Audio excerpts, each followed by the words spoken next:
no, you're recording already. Oh no. Oops. Hey guys, what's up? My name is Focal Beats, and today I'm going to be talking about how we can set up piano roll to work with our scale.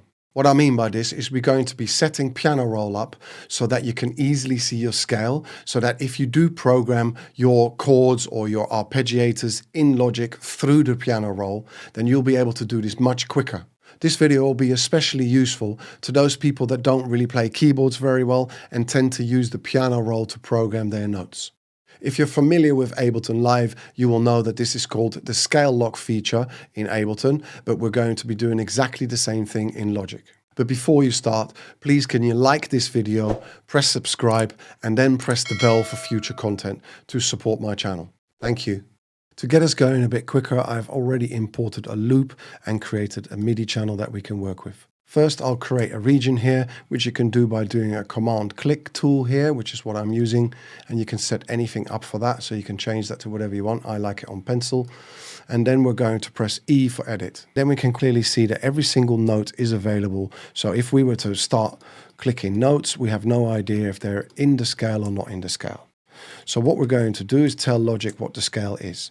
So first what we have to do is we have to create a MIDI note in every single note that is on that keyboard on the left-hand side. So if we highlight that and then copy using Option and then basically fill up all of those. So I will quickly do those now. All the way down to the bottom, and don't worry about these overlapping because we're not actually going to play these. It's just for us to program Logic to understand what our scale is. All the way up, cool. All the way up, right. So we've got all of those. The next thing we then, there's some down the bottom here that I haven't done. Okay, cool. So the next thing we're going to do then is we're going to decide what scale we're in.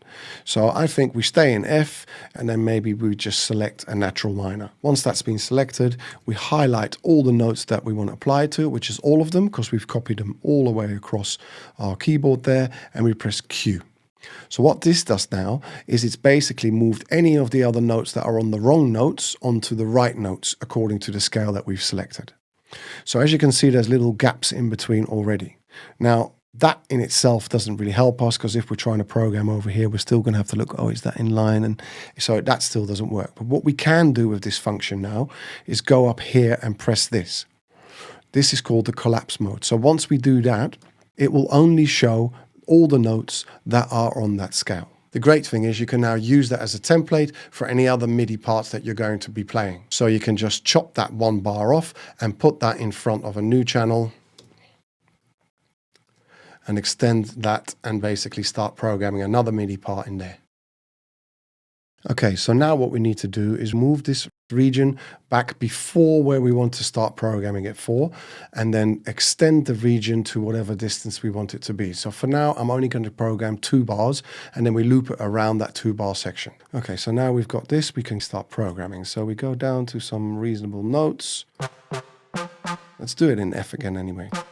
And then we can, for instance, just if you do an arpeggiator, for instance, so just shorten those, maybe make them a bit quieter.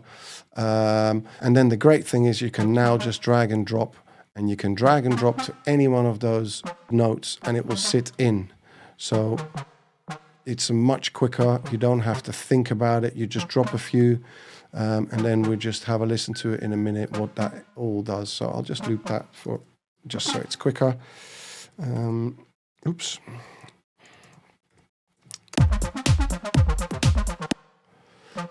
That should be there. And then we're going to just alter that a little bit. Just take a few out just to make it feel a bit more natural. This one here. Make that a bit longer. Okay, so that's just dragging them. You can also highlight them and press Option and go up and down. And whenever it's not in the screen is when it's not in the scale.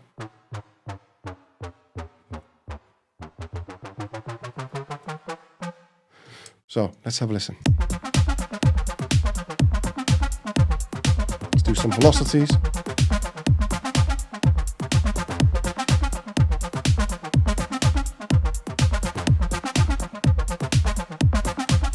Octaves.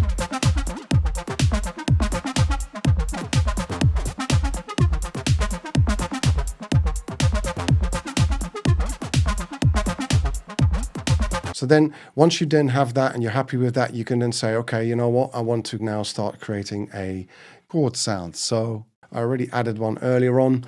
Say, right, okay, get rid of that. This is my keyboard sound. Give it a little bit more volume. And then you can say, right, I'm going to add some chords to that now. So again, same process. So as long as you are in the region and you've highlighted it, you can see that these are all the notes in the scale. So I'm going to quickly program up a chord sequence. So we'll do triads.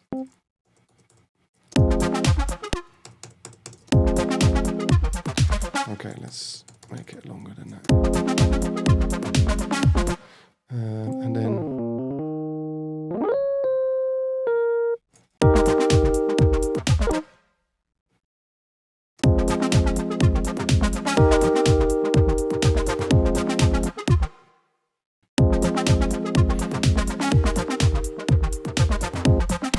okay.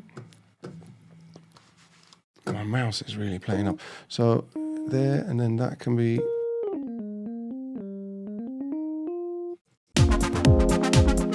So because all those notes are all in that scale, they all work together. So there's no more thinking. So that's how you do that. One other thing we can do is I'm going to make a copy of this one because we can use that sound. Say you wanted to do an arpeggiator, but you wanted to use certain notes. So you're going to go, okay, I want to use these. I want to use those notes. So that's a C, and then we're going to go all of those. So I'm going to record those in as well. So those are the notes we're going to use. I would highlight it and just chop it, make it a bit shorter, delete all that, and then move that again at the start a bar earlier. Then extend the 2-bar section that you want to use. And then again, you're in the same process. Make sure that is switched on. Highlight the file, and those are the notes. So then we start on bar 3 here, and we can just go, right, I want one there, one there, one there, on there, on there, on there, on there, on there.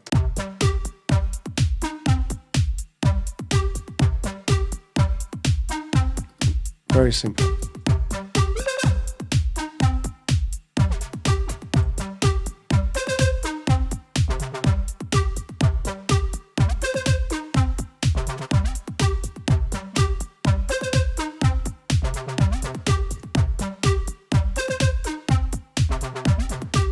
And then if you said, well, you know what, I want to add another note in there, but that note's not actually in there, then you can always undo that and then go, right, that one there, I want that note in there as well. And then close it back up, because that note will then go into it as well. So maybe another note, put that note in.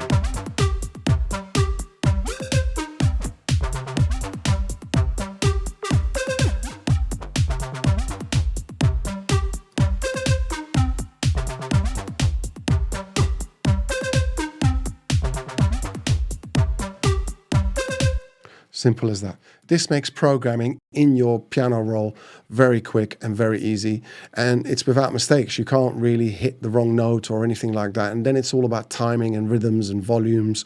Or even on chords, you know, you can make your chords a lot bigger, so you can have a triad and then just add on top and get a real big sounding chord. And as you can see, doing a little bit before you start and just getting your scale right, that allows you to then very quickly program things up in your piano roll. Even if you're a good keyboard player and you're trying to do arpeggiation, then arpeggiation, is that a word? But even if you're trying to do arpeggiation, then using the third method is definitely something I would suggest. And that brings me to the end of this video. I hope that you've enjoyed it, and I hope you learned something.